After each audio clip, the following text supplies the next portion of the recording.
Okey. Pukiban naik antuk juga. Ana ipong kaya ba ulai na. Ngau ke? Ngau darah. Apa kunci dia? Apa pekan ipoh hotel ipohnya betul.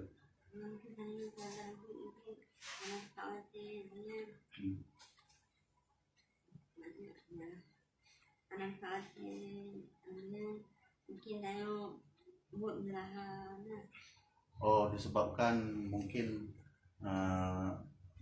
yang disuruh buat kerja tu pertama mungkin tak kena cita rasa dia, lambat buat kerja ataupun sekarang dia suruh bukan buat terus nanti baru buat contoh.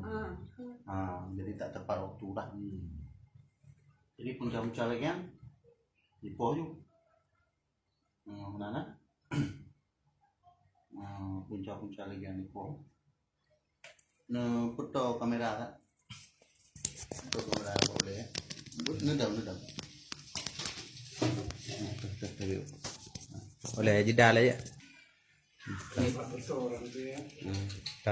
Igo ipoh ngampu ipoh igo apa igo apa? Kiban ipoh.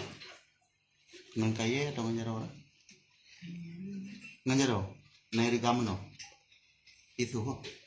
Anak pun ngada. Anak pun kamu nak rumah doktor untuk apabila merawat kan? Itu pun yang mana pun je masalah. Pakan ipoh je kiban ngampu ipoh ngajaro itu mbok. Itu kok. Itu muka mana? Itu muka ah. Cina hapi rumah igo mana pun mana pun. Nampak. Igo apa?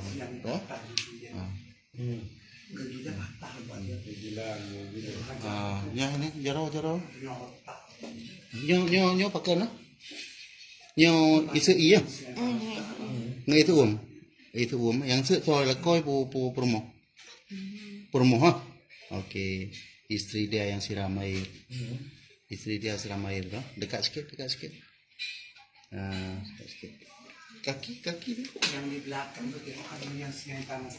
apa? Belakang tu penting yang siang panas nampak dari bekas di sini. No. Sekejam betul. Jaro ni bang. Sesuai. Gaji tak dibayar, tak dikasih. Mana? Tak dikasih bang. Sudah itu ya dihalau ke lagi. Sudah itu duit kasih, gaji tak dikasih. Dipukul dia lagi.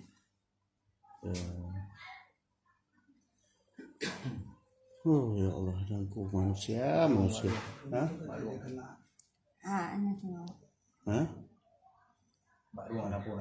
Anak pun gaji laki ni siksa dengan bantunya. Memang betul. Ya. Nyo isu di siramnya. Isu. Taboklah pu mo ciri amna.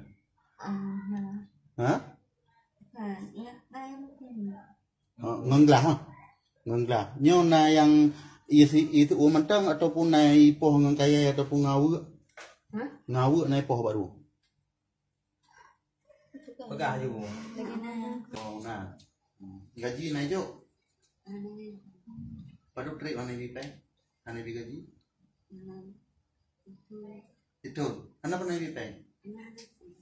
Oh. Lebih itu. 1 tahun dia tak pernah dikasih gaji. 1 tahun dia tak pernah dikasih gaji. Ya, betul.